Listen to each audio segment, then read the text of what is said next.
Juca, falta muito. Haja emoção no Campeonato Brasileiro. Mas que demora, hein? Se o VAR tiver com o equipamento funcionando, não será de fácil solução. Haja paciência. Onde viu o VAR? O VAR não estava funcionando, professor. Deu ruim no sistema que monitora a marcação de impedimentos. Como fala que numa reta final do campeonato as linhas não estão calibradas? Para mim, isso é inadmissível. Faltam 2 rodadas para o fim do Brasileirão. E o Vasco se complicou ainda mais na luta contra o rebaixamento. Perdeu para o Inter, que disputa o título com o Flamengo. O Inter faz aqui, o Flamengo faz lá. É uma tensão tamanha que o campeonato segue o fluxo. No Maracanã, o VAR funcionou para explodir a nação rubro-negra em todo o Brasil.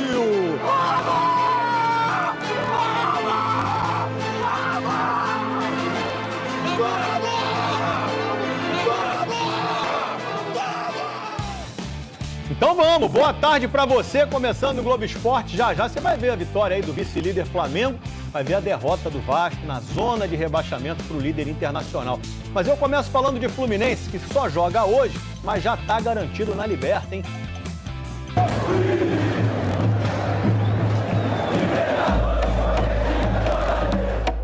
Pode comemorar, torcedor do Fluminense, porque esse dia tá chegando. A derrota do Corinthians para o Flamengo garantiu o time na pré-Libertadores de 2021. O caminho da Libertadores eu acho que é isso que a gente está mostrando no Brasileiro nesses últimos jogos aí. A gente vê a dedicação, a raça, o empenho de todos dentro de campo. A última participação foi lá em 2013. 8 anos depois, o time está de volta à maior competição do continente. O primeiro objetivo do Fluminense na temporada foi atingido. Agora a equipe quer dar o próximo passo, se garantir direto na fase de grupos da Libertadores. Tem que terminar o Brasileiro entre os 4 primeiros. O time é o atual 5º colocado na tabela e está a 5 pontos do Atlético Mineiro e do São Paulo. A questão é que a gente fica com um tempo muito curto para poder se preparar para a pré, né? Tá logo ali.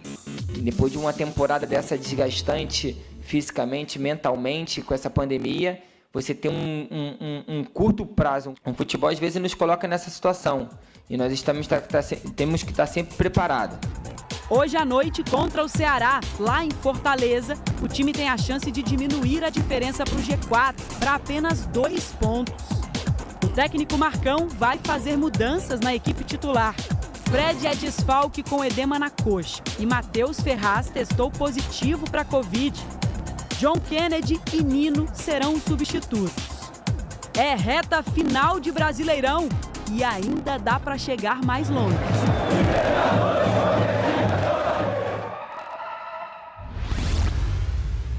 Olá, uma boa tarde a todos. O Botafogo espera definir até o fim desta semana o nome do novo técnico para a próxima temporada na Série B.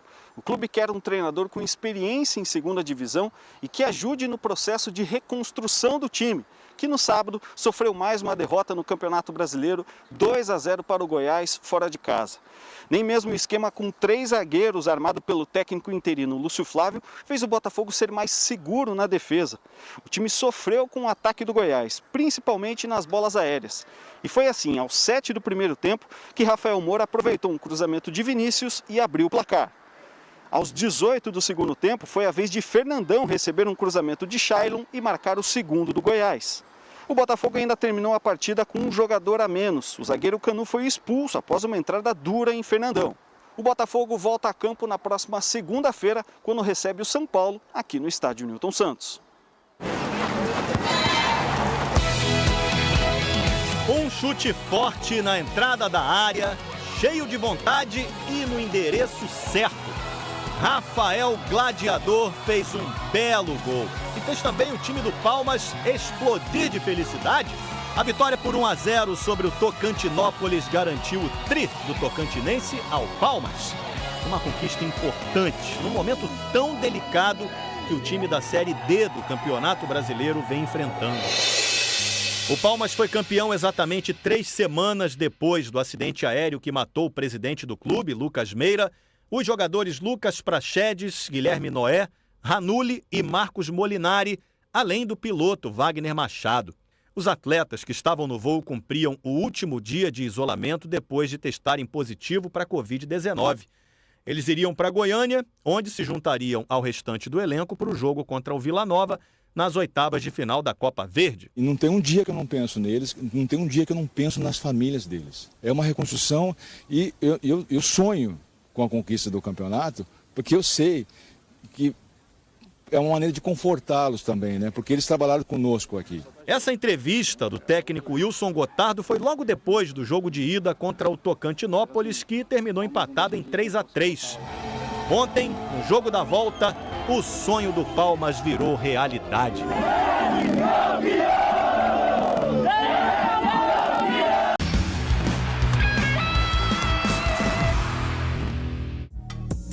O Vasco perdeu para o líder internacional, se complicou ainda mais na zona de rebaixamento. Agora, quem roubou a cena em São Januário foi o VAR.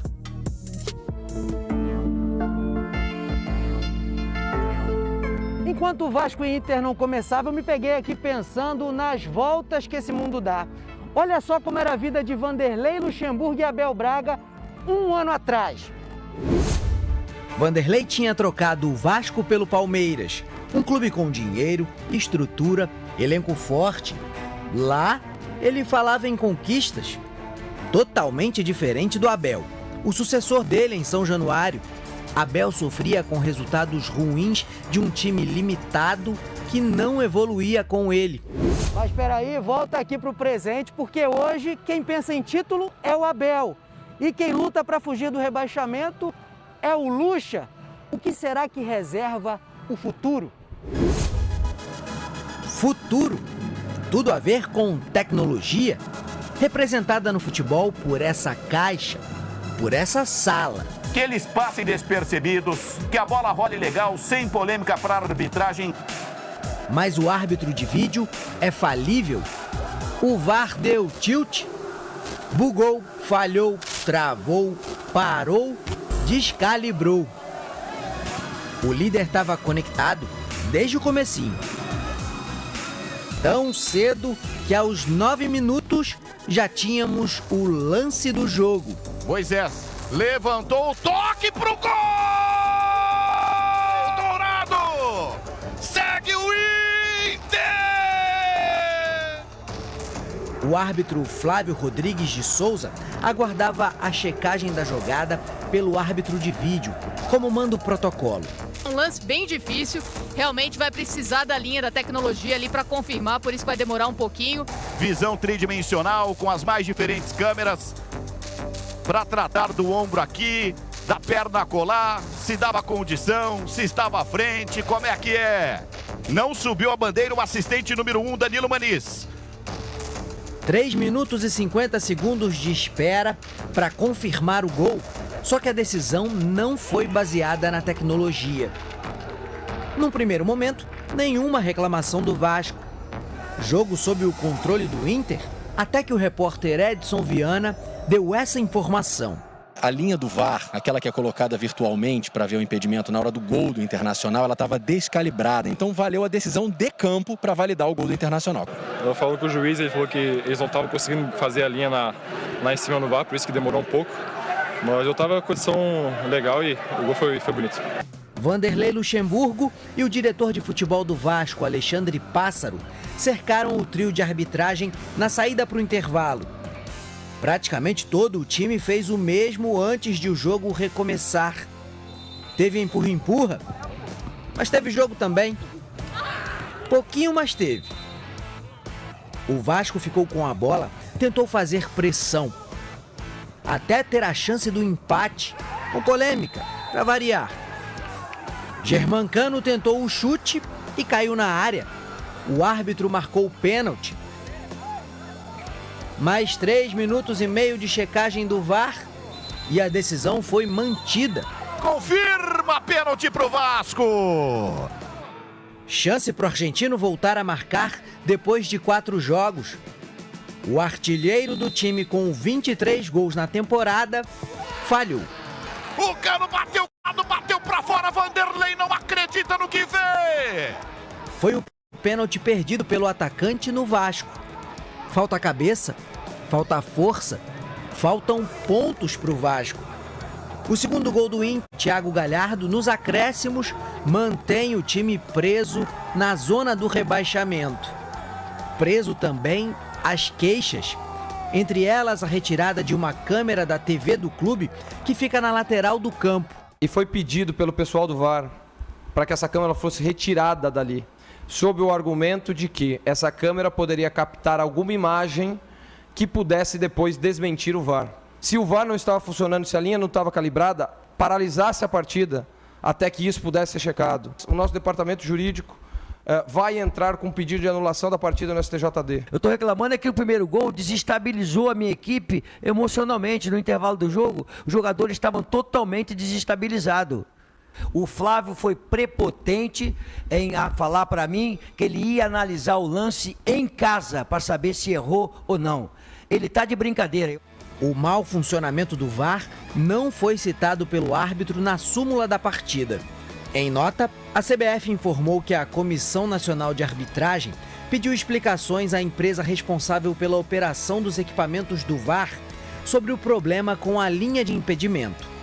Segundo a comissão, mesmo sem o recurso, o lance do primeiro gol do Inter foi checado e nenhum erro claro da arbitragem constatado. Sendo assim, foi mantida a decisão de campo, conforme os princípios do protocolo do VAR. É uma mistura dos olhos humanos com a lente da câmera, combinados por um programa de computador que mapeia o campo. A calibragem do equipamento usado pelo árbitro de vídeo é feita cerca de 2 horas antes da partida. O funcionário joga a bola, ela quica e todas as câmeras têm que estar sincronizadas com a mesma imagem, o mesmo ponto de contato. Isso acontece antes da partida. Uma tecnologia criada para tirar dúvidas, mas como todo computador, o VAR não está à prova de defeitos e questionamentos. Depois de toda a polêmica no jogo contra o Internacional, o presidente do Vasco, Jorge Salgado, considerou o fato um escândalo e reforçou nas redes sociais que vai requerer na Justiça Desportiva a anulação do jogo. O protocolo do VAR da CBF diz que uma partida não é invalidada por defeitos na tecnologia ou por causa de uma decisão errada envolvendo o VAR, dado que o VAR é um membro da arbitragem. Segundo a CBF, ao longo do jogo, o equipamento voltou a funcionar normalmente. Tinha sido um problema pontual. Dessa forma, prevaleceu a decisão do árbitro de campo. Imagens com a linha traçada corretamente não foram divulgadas e a equipe que opera o VAR ainda não se pronunciou. Eles poderiam depois traçar. Agora, se tivessem pedido, eles não poderiam voltar atrás na decisão da arbitragem. A 2 rodadas do fim do Brasileirão, todo mundo vai estar de olho nos olhos do VAR. Antes de falar de Flamengo e Corinthians, vou mostrar um montão de gols dessa rodada para você, começando por Grêmio e São Paulo, de Souza. Mas o homem faz gol, né, rapaz? Aí, 1-0 Grêmio, jogo em Porto Alegre. Só que teve virada, meu amigo. É tchê. Tem uma canha colocada no cantinho, 1-1. E depois esse excelente Luciano vai fazer 2-1 para o São Paulo. São Paulo ganhou de virada fora de casa e ainda tem um pouquinho de chance aí de ser campeão. Palmeiras e Fortaleza em São Paulo. Olha a cobrança de falta do Gustavo Scarpa em 1-0 Palmeiras. Depois o Lucas Lima faz 2-0 Palmeiras.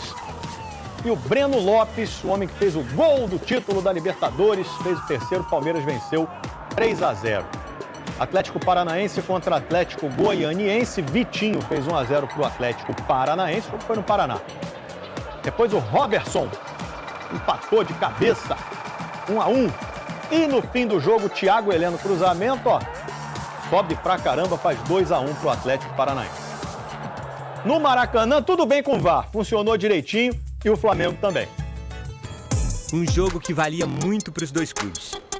O Corinthians na briga por uma das vagas para a Libertadores. O Flamengo em busca da liderança do Brasileirão, distante 1 ponto do primeiro colocado, o Internacional, que no mesmo horário enfrentava o Vasco ali pertinho, São Januário. Numa rápida viagem, a bola saiu de Arrascaeta e foi até Arão, que se antecipou à marcação e de cabeça abriu o placar. O Ilharão abre o placar no Maracanã. 1-0. Essa comemoração, porque aquele gol levava o Fla à liderança da competição. Mas alguns depois, o árbitro da partida lá em São Januário confirmou o gol do Rodrigo Dourado e devolveu o Inter ao primeiro lugar. O Corinthians continuava sendo sufocado. A cabeçada do Bruno Henrique explodiu na trave. No travessão do Bruno Henrique! Mas na primeira vez em que o time paulista chegou efetivamente ao ataque, teve sucesso. Linda bola pro Léo Natel, olha a chance do Corinthians bater!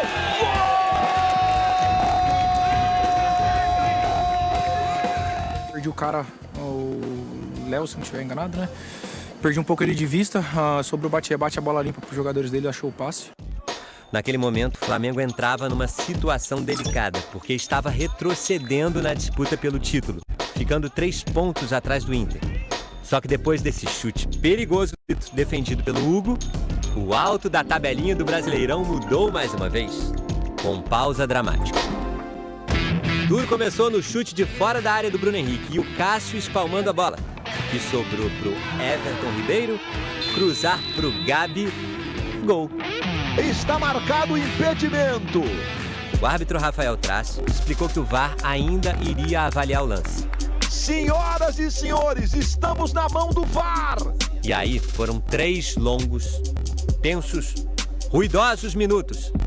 Perguntou Gabriel. Aquela conversa de jogador que só atrapalha o árbitro na hora de escutar o veredito da jogada. Gabriel rezando, árbitro tenso. Gabriel rezando, árbitro ouvindo vozes, fazendo sinal do VAR e confirmando o gol do Flamengo.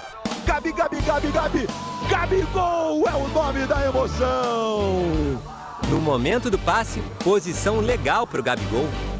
Comemoração com a cabeça do Rogério quase sendo arrancada pelo Gabriel, que vibrou intensamente. Era jogo especial para o atacante, o 100º com a camisa rubro-negra, colando novamente o Mengão no líder Inter, separados por um único pontinho de diferença.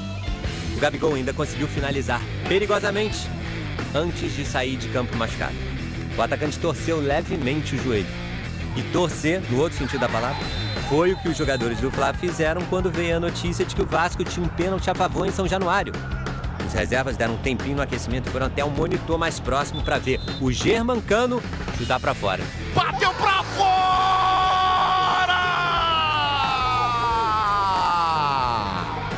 E mesmo que o Pedro conseguisse fazer esse gol, não alteraria mais a ordem da tabela.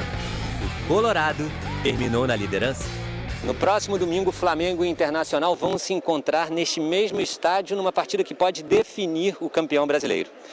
E o Mengão vai ter que trabalhar para o título ser conquistado longe do Maracanã. Porque na rodada que vem, só o Inter tem chances de ser campeão no Maraca. Um empate ou vitória do Flamengo adiam a decisão para a última rodada do Brasileirão. Haja coração. Passo a passo, né? Nós temos que canalizar toda a nossa energia agora, né, para o Inter, toda a concentração, e eu tenho certeza que vai dar tudo certo. Aí a charge do Mário Alberto, gente. Domingo tem Flamengo Internacional. Se o Inter ganhar, conquista o título. Se o Flamengo ganhar, assume a liderança e fica tudo para a última rodada. E o São Paulo tá ali com um jogo a menos. Ainda tem chance pequena, mas tem de título. Segura a ansiedade aí, mano.